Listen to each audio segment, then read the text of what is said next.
Hey everyone, and welcome to Ask Dr. Mache on Facebook Live. And I'm here every Thursday at 9 p.m. Eastern Time, 6 p.m.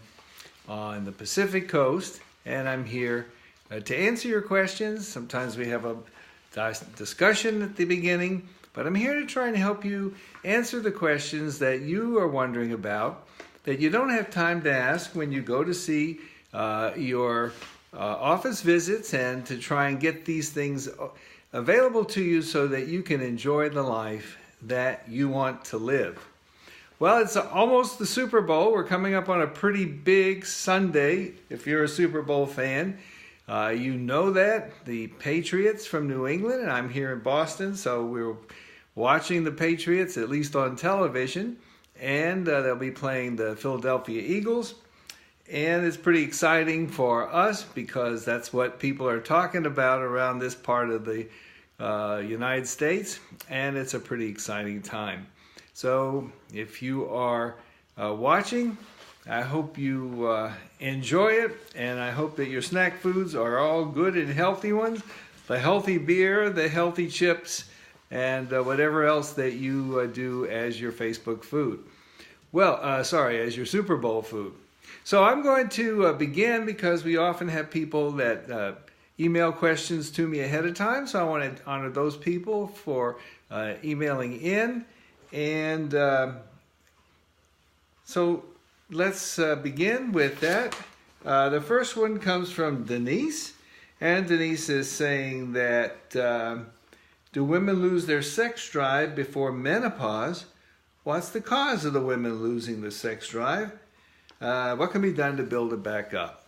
Well, that's a complicated question, but I will tell you it's a very common question that I get because changes in interest and sexual interest and sex drive are pretty darn common, and something that faces a lot of women. As a matter of fact, it turns out that as many as almost half of women will talk about this, but not talk about it, will experience this as one of their symptoms.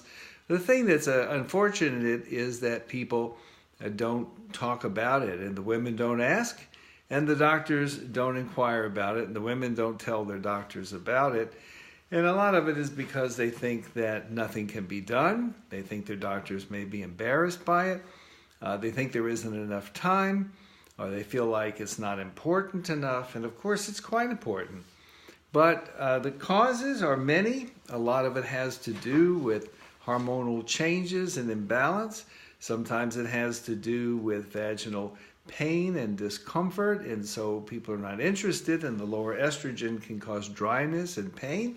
So that's a common cause, and there are many other causes. It could be the medications you're taking. It could be challenges with your partner. It could be issues to do with stresses in your life. There's an awful lot of reasons. If you are interested to know more, it's such a common problem that I talk about. It takes me about an hour to talk about it with people in detail. So if you're interested, I've put together an online course for people.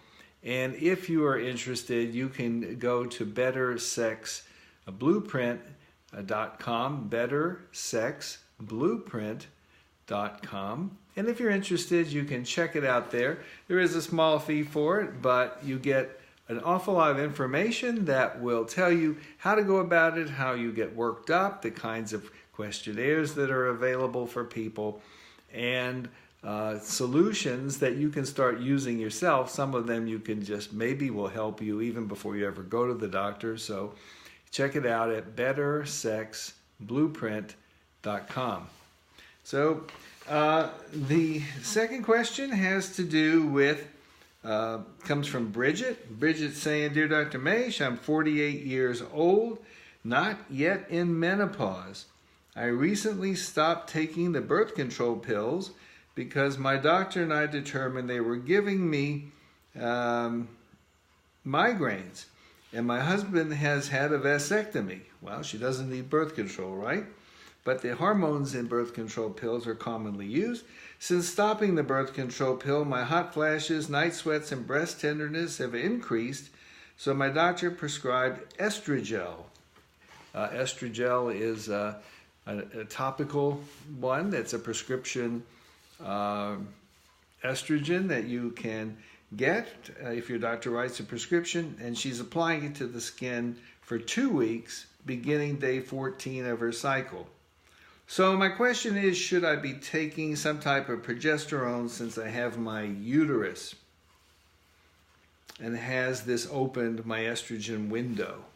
So let me, that's a lot of questions, but that actually is an important question because it covers a whole lot of stuff. So let me talk about it. First of all, this lady was put on the birth control pill. Bridget was put on the birth control pill. And that's common for people who are having perimenopause symptoms. They're in the window leading up to menopause. And she says that it made her hot flashes better. So she was having hot flashes and symptoms already. And then she went on the pill. And actually the birth control pill is a higher source of estrogen than the hormones that we use for hormone replacement therapy. So it's clear that estrogen was helping her, and since she went off of them, it's been really much worse for her. So that suggests that she's probably already in menopause, and probably she went into menopause, which is your last menstrual period, and actually a year after your last menstrual period. But if you're on the birth control pill, you don't know when you had your last period because you're on the pill. And the bleeding that comes from being on the pill isn't a regular period. It's a synthetic period caused by the pill. It's not a natural period. So we don't know if she was having her natural period or not. She says she had to come off because of migraines. So we know that just because of studies that were done just in the last, November or October, there was a report that showed that even though migraines are made worse for many people with the birth control pill, that having migraines is not a reason that you can't take estrogen and progesterone or hormone replacement therapy. It doesn't make migraines worse. So she can go on hormone therapy, Bridget, you can, but you're on taking this gel only 2 weeks of the month. That seems kind of not ideal, because then you're going to have estrogen levels up here, and then every 2 weeks you're going to have a drop in estrogen, and that's not good for your body. It's better to have a level that's constant. So the answer to your question is, it's better to be on hormones. If you're going to be on them, it's better to be on them, all the time. Stay on the estrogen. If you're going on estrogen, stay on it. And if you have a uterus, you do need to take progesterone in most instances. There's some instances where you don't. I won't go into those here. I'll just say that for most people, you do need to go on progesterone if you have a uterus. But if you had a hysterectomy and your uterus was removed, you don't have to use progesterone. All you need is estrogen.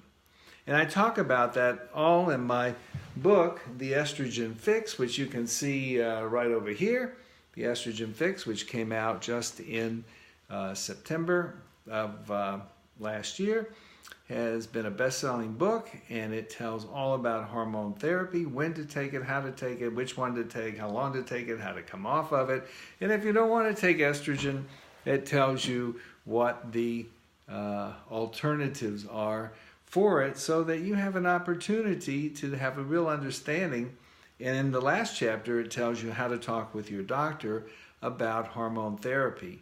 And so there you'll be in a position to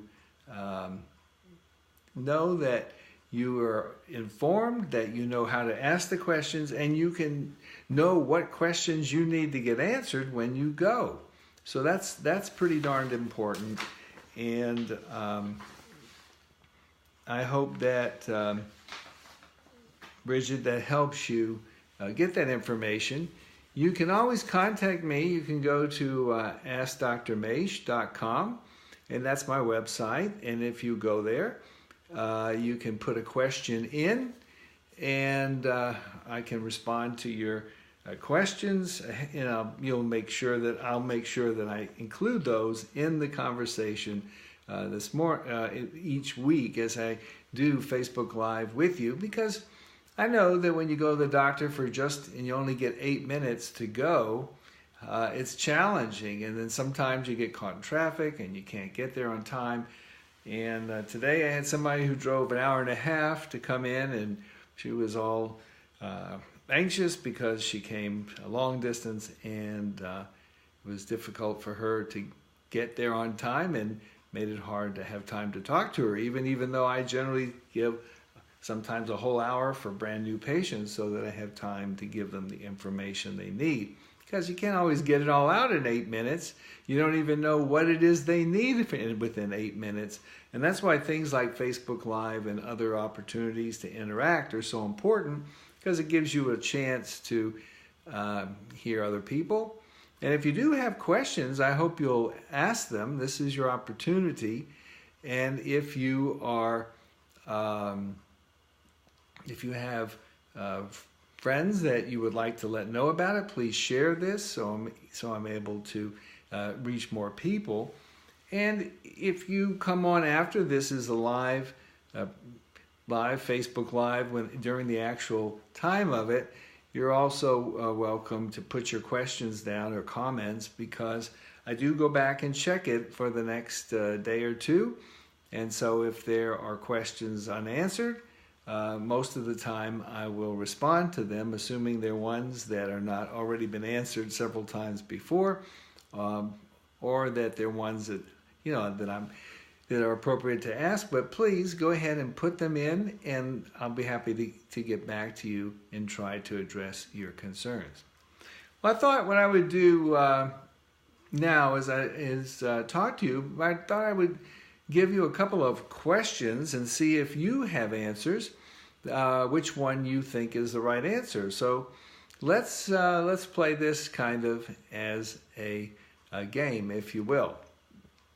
So if you are a person whose big problem is vaginal dryness, this is a big problem. It affects, we just were hearing about it from two people, really. They wanted to know what to do. So if you want to consider what your options were, what are some of the things that could be helpful? Is it A, local estrogen? B, is it a local hormone DHEA, dehydroepiandrosterone, DHEA?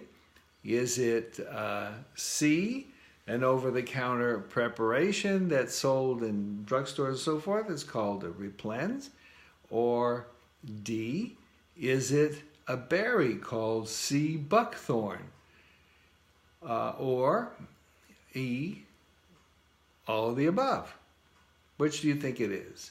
Estrogen, DHEA, Replens, sea buckthorn, or as C like SEA, buckthorn, or all of the above?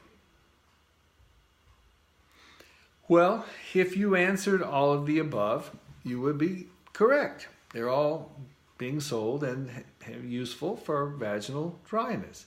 Local estrogen, by far, is one of the most popular and most effective, and that's a prescription drug from your doctor.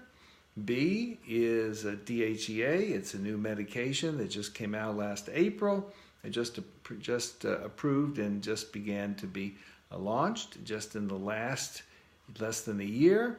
It goes by the trade name Intrarosa, Intrarosa. C, and the thing about that one is it's DHEA. It's converted to estrogen and testosterone in the vagina, but it doesn't get into the bloodstream. It's completely metabolized in the vagina. C is one called Replens. It's a non-hormone, completely non-hormonal. It's used to not only treat vaginal dryness, but it actually moisturizes and keeps the tissues wet, and it's no hormones, and it's available in chain drugstores or supermarkets in some places around the country. D is a berry from the Himalayas that has the ability, if you take the oil of it and take it by mouth, it causes moisture in the vagina. So it's called SEA, sea buckthorn. and D, all of the above. So any of those could be helpful to you for vaginal dryness. Okay, here's a question for you. If you are a healthy 50-year-old woman, are you more likely to die from A, breast cancer, or B, a complication of thinning of the bones or osteoporosis, like falling and breaking your hip? So you're a healthy 50-year-old woman. Are you more likely to die from breast cancer or from falling and breaking your hip and dying from a hip fracture? Which do you think you're more likely to die from if you're 50 and healthy today? Well, the answer to that is, trick question. You're the same likelihood, you're just as likely to die of a complication of breaking your hip. If you're 50 today, ultimately dying of a broken hip is just as likely as ultimately dying from breast cancer. So what does that mean for you? It means that if you get your age 50, you want to start considering getting not only a mammogram, which is a good idea, but you want to get also a bone density. Bone density is a low level of radiation, about the same amount of radiation as you get flying an airplane, from one big city to the next big city. So it's very low level, but what it does is it tells you how dense your bones are compared to those of another woman who would be at the peak of her bone density. So it compares you where you are today at your age to where it might have been at the peak of its density. And if it gets to a bone density of a -2, if you're 2 standard deviations lower, that's osteoporosis. And so that would be a very important consideration for you. Okay, let's think of another. The most common symptoms of hormones, of menopause, are hot flashes,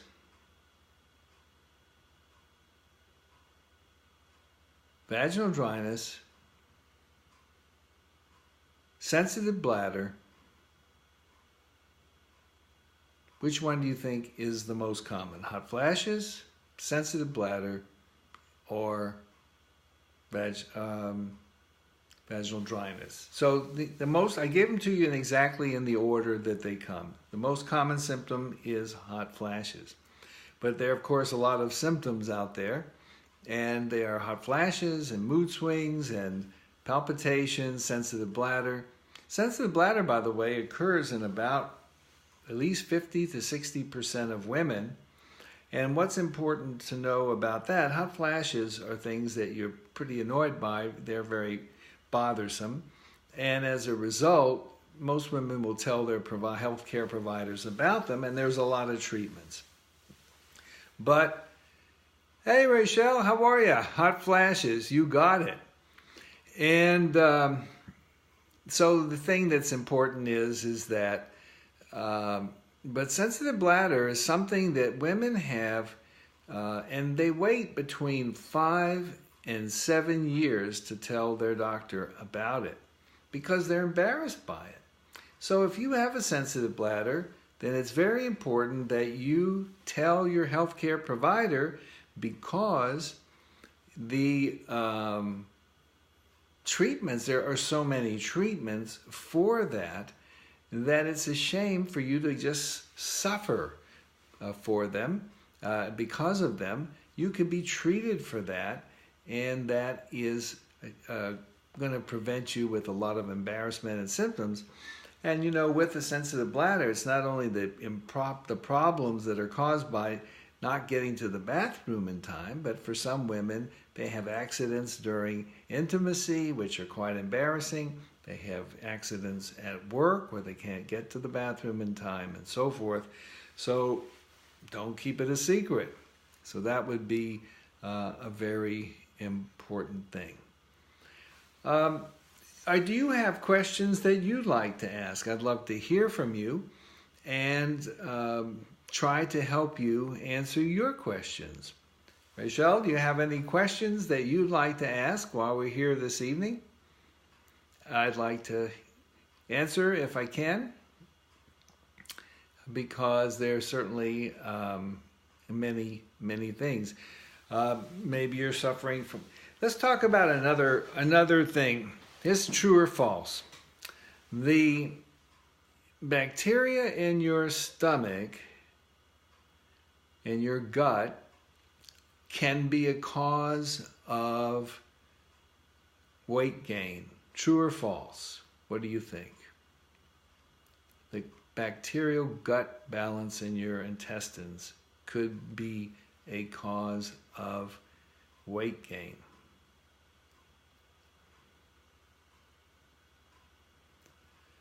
Well, if your answer was true, you got it right, because this is a kind of an interesting area. You know, the bacteria in the gut is something that is becoming more and more clearly responsible for many of the symptoms, not the total cause, but one of the causes for the symptoms of menopause. So if you're eating a lot of sugar, processed foods, if you're eating things that you're allergic to, for instance, like gluten or corn or soy or eggs or dairy or peanuts, if any of those things are things that you're allergic to, it can cause a problem. Also, eating foods that aren't organic. A lot of people think, what's with the organic business? It's a racket, it costs more money. Well, I agree with you, it does cost more money, but I don't think it's a gimmick. I do think it's important. And here's what the cause of it all is. A lot of it has been figured out to be traced to, one is the allergy parts, the different foods, but as I mentioned, but the second, in terms of the general problem with the non-organic, is that a lot of them use Roundup, the stuff you squirt in your driveway to get rid of the weeds.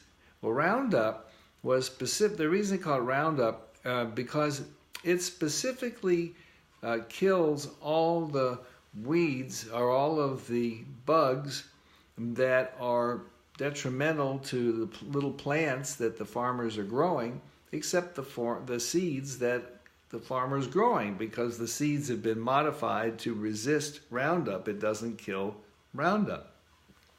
Now the hope was that that would be a way that they would use less pesticide, because the other ones would be so sensitive, and the plant you want to grow and be strong weren't sensitive. But that's not what happened. Instead, they said, well, it can't kill our plant, but it'll kill the other stuff, and it'll kill the other bugs, all the bugs, so let's just squirt it on. They end up getting 3 or 4 times the amount of pesticide. Well, it turns out the glycoside, the chemical that's in there, is very detrimental to your intestinal tract. And it ends up causing the cells of the intestinal tract, the junctions where they stick together, to separate. And when that happens, it lets stuff from the inside of the intestine leak out. And that ends up causing inflammation, and the inflammation causes a lot of other problems, including weight gain. So this pesticide business in the organic story is a real one. You're going to be hearing more about it in the months and years to come, because the evidence is getting stronger and stronger and stronger. And this inflammation can also affect your mood and many other symptoms of menopause. Okay, here's another question for you. Which disease has symptoms of tiredness, weakness? Which condition? I'll call it condition. Tiredness, weakness, brain fog, peeing a lot, changes in your bowels, weight gain. Which one of these diseases causes those symptoms? Is it menopause? I won't call menopause a disease. Which of these conditions? Is it menopause? Is it diabetes? Or is it low thyroid hormone, hypothyroid? Rochelle says menopause, and she's right. But you know what? This one also is a bit of a trick question, because hypothyroid and diabetes can all cause more frequent urine, weakness, tiredness, brain fog, and of course, you know menopause does all this stuff, can make you just kind of moody, and so many other ways that it can impact you. So I just am saying this because I want you to be aware and to consider that if you have these symptoms, it's probably going to be menopause. But you know what? More than one thing can be happening, because at the time of menopause, there is an increase of diabetes and hypothyroid, meaning low thyroid hormone. So because of that, all of these can be happening even at the same time. And hypothyroid affects, and of course, menopause is most likely because every woman that lives long enough is going to have menopause. But hypothyroid happens to about somewhere between 18 and 25% of women are going to get low thyroid. That's a lot of women. So even if it's 20%, so 1 in 5. And when it comes to diabetes, the numbers are just getting more and more all the time. There's probably now somewhere in the order of 50 million people out there, mostly women, who have diabetes and don't know it. And if you want to know if you have these conditions or diseases, then for menopause, you can get a blood test for FSH, follicle stimulating hormone, F like Frank, SH, and that's a hormone that goes up. As you get closer to menopause, it goes up. There's no one number. It's just that it goes up, up, up.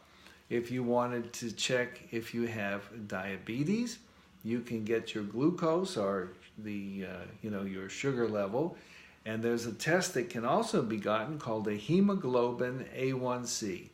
Hemoglobin is like a hematocrit. Hemoglobin is kind of like one of the blood cell tests, but A, capital 1, capital C. So if you get hemoglobin A1C, that will tell you if your glucose has been elevated over an entire period of 3 months. And that's pretty cool, because that you don't have to get that taken as a fasting test. And glucose, you do. And for thyroid, if you want the simplest way to test, you would get a screening test called a T, like Tom, or thyroid, TSH, or since it's Super Bowl, a T like Tom, but TSH, thyroid stimulating hormone, that'll go up as you get to closer to having a low thyroid. The stimulator that tries to make the thyroid make more thyroid hormone goes up. That's a pituitary hormone that comes from your pituitary gland. So these are some little tricks and pearls to help you with getting through this window of time. Well, I want to encourage you to sign up for my magazine. It's Hot Years Mag. You can see examples up here. This is the most recent issue, and the lighting is not great here, but here's another one up here. But I have lots of magazines that we're just about to publish issue 40, and that will come out in March. So go to hotyearsmag.com and get a free subscription. It's only digital, but it's available for any digital device that you have, and it will help you. And if you haven't taken the menopause quiz, you can go to menopausequiz.com. It's a 2-minute quiz that you can take and see how much your symptoms are affecting you. Again, that's menopausequiz.com, so you'll get information about your condition. Rachel, it's always great to have you here. Thanks for coming, and thanks for taking a moment to sound out and shout out and say hello, answer questions, and participate. I'm very grateful for that. I'm always excited to see you, and I'm excited for all of you to be here. And I'm here for you each week at 9 p.m. Eastern. So if you share this with friends, they can join. If you come on and bring your questions, this is a real opportunity. You'll get one of the country's leading experts in menopause and women's wellness, and you have the time we spend together. If you keep asking questions, I'll keep answering questions. So bring your questions, and let's see if we can help you enjoy the life that you want to live. Thank you so much for joining me on Facebook Live on Ask Dr. Mache. I'll see you next week. And in the meantime, I'm going to say, go Patriots. If there's Philadelphia fans out there, I get it, but I still got to root for the home team. I hope that you have a great week, and I look forward to seeing you next week. In the meantime, stay well.